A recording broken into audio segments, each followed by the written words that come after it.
नमस्कार दर्शकों, आप देख रहे हैं फुलवारी समाचारों का चैनल। वसई विरार शहर महानगर पालिका क्षेत्र में अब फेरी वालों का धंधा दुकान करना बहुत मुश्किल की बात दिखाई दे रही है।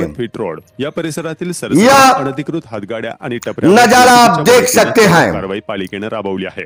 यावेळी मोठा फौजफाटा घेऊन संतोष भवन, प्रभाग समिती नालासोपारा आयुक्त गणेश पाटील आणि प्रभाग सुरेश पाटील यांच्यासह अतिक्रमण विभागाचे उपायुक्त अजित मुठे स्वतः उपस्थित होते। वसई विरार महानगर पालिका प्रभाग सी आप देख सकते हैं कि कैसे महानगर पालिका की तोड़क कार्रवाई हो रही है। फेरी वालों के ऊपर बुलडोजर चल रहा है। बळी पडले आहेत। वही दिलेले कर्ज फेडणार फेरी वालों के दुकान पर महानगर पालिका ने उस पर लोन दिया है। यह लोन दुकानदारों का कहना है कि कैसे हम चुकाएंगे लोन। सवाल तो बनता है, आप सुनिए, वीडियो पूर्ण रूप से देखें क्या कह रहे हैं लोग और अजित मुठे जी क्या कह रहे हैं। फुलवारी समाचारों का खास खबर में चालू होतात आमचे रात्री 10 वाजेपर्यंत असतात। आम्ही रोजच्या पावत्या भरतोय। आमचं असं नाही की बाबा एक दिवस पावती नाही, असं आमची रोजची पावती जाते। आम्हाला ह्या लोकांनी परमिशन म्हणजे वॉर्निंग दिली नाही की बाबा गाडी तोडणार आहेत किंवा गाड्या उचला, काही तब्येत वॉर्निंग नाही दिली। आणि आमची आज माझी तब्येत बरी नव्हती, मला एकाचा फोन आला की ताई असा बाकडा तोडतायत, तेव्हा मी धावत आली आणि मला सांगितलं सामान काढा म्हणून। पण ह्या लोकांनी एक वॉर्निंग दिली पाहिजे ना की बाबा तुम्ही तोडायला येणार आहे, एक तास आधी तरी आम्हाला सांगा की बाबा तोडायला येणार, तुम्ही गाड्या उचला म्हणून। हे सुद्धा नाही किंवा जे पावतीवाले येतात ते सुद्धा आम्हाला सांगत नाहीत की बाबा गाड्या तोडायला येणार आहेत। जे लोन आम्हाला 50,000चा आता लोन माझं चालू आहे, त्याचे हप्ते भरणार कोण आता? आम्ही जर हे धंदे लावत होतो म्हणून आम्ही आमचे हप्ते भरत होतो। जर आम्ही आता हे धंदे लावले नाहीत तर आम्ही हे लोन सोडणार कसे? हे लोन कोण आता भरणार? आम्ही एक जात लोन भरणार नाही आणि भरपाई करून दिली पाहिजे। आणि एवढा डायरेक्ट ह्यांनी बुलडोजर लावले, बाकीच्या लोकांना ह्यांनी गाड्या उचलायला चान्स दिले, आम्हाला गाडी उचलायलाही चान्स दिले नाही। गाडी तोडायला डायरेक्ट घेतली, सामानासकट पण गाड्या तोडलेल्या आहेत।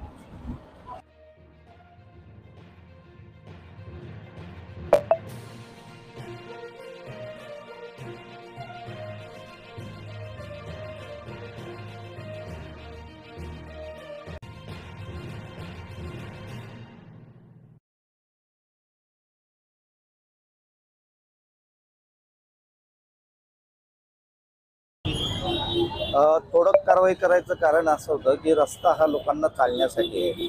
असं असताना रस्त्यावर तुम्ही ट्रॅफिक जाम करणार, धंदा करायला बसले, त्याच्याबद्दल आम्हाला काही म्हणणं नाही की तुमचा पोटापाण्याचा व्यवसाय आहे, पण त्याचा जनतेला त्रास होतो ही गोष्ट महापालिका सहन करणार नाही। असं असताना तुम्ही रस्त्यावर पूर्ण तुमचं दुकान लावणार, एका जागी 4-4 गाड्या लावणार, संपूर्ण ट्रॅफिक जाम करणार, ही बाब खपवून घेतली जाणार नाही। त्यामुळे आम्ही याबाबत कारवाई केलेली आहे। तरी आम्ही याबाबत परवाही आम्ही अशीच कारवाई नालासोपारा स्टेशन परिसरात केली होती। त्यावेळी पण आम्ही सूचना दिली होती की तुम्ही असं रस्त्यावर धंदा करू नका, रस्त्यावर गाड्या लावू नका, ट्रॅफिक जाम करू नका। मात्र लोकांमध्ये सुधारणा दिसून आलेली नाही याच्यात, त्यामुळे ही कारवाई आम्हाला वारंवार करावीच लागणार आहे। आज कारवाई कुठे झाली आहे आणि किती कारवाई झाली? आज जवळजवळ तुरीन ब्रिज पासून आम्ही कारवाई सुरू केलेली आहे। माझे सहकारी श्री सुरेश पाटील, गणेश पाटील तसंच त्यांच्याकडचे स्टाफ असे सगळे मिळून आम्ही एकत्र कारवाई सुरू केलेली आहे। 3 प्रभागातले कर्मचारी आम्ही इथं बोलवलेले होते आणि ही कारवाई आम्ही तुरीनपासून केलेली आहे। आतापर्यंत एक 70-80 टपरे आम्ही तोडलेले आहे, जेव्हा हातगाड्या असतील 70-80 टपरे आम्ही याच्यात तोडलेले आहे आणि ही कारवाई अजून चालूच आहे, आपण स्वतः समक्ष बघतात आहात। आमचा हाराचा धंदा होता, हाराचा धंद्याचा सामान वगैरे सगळं लावलेला असताना बुलडोजर डायरेक्ट घेऊन आले आणि त्या हाराच्या धंद्यासकट सामानासकट सगळं साहित्य गाडी तोडून टाकली। माझा भाऊ तिथे सामान काढायला गेला तरी सुद्धा त्याला हटवलं बाजूला आणि तसंच गाडी तोडून टाकली। त्यांनी वॉर्निंग न देता हे सगळं काम केलं, हे सगळं अन्याय होत आहे गरिबांवर। त्यांनी वॉर्निंग देऊन जर काम केलं असतं तर आम्ही गाड्या हटवल्या असत्या। आता 1-1 लाखाचे लोन दिलेत, ते लोन कसं काय आम्ही करणार? आणि हे सगळं पैसे घेऊन सुद्धा दरवेळेला रोजच्या रोज पैसे घेऊन पण हे लोक जर तोडायला येतात तर हा अन्याय कुठला? महानगरपालिकेला पैसे जातात की आणि कुठे दुसरीकडे पैसे जातात हे आम्हाला खरं कळलं पाहिजे. खरं मग आम्ही धंदा तरी करायचा कसा आणि कोणाच्या विश्वासावर पैसे द्यायचे? रोजच्या पावतीला पैसे द्यायचे कशाच्या जीवावर? हे मला बोलायचंय.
आमच्या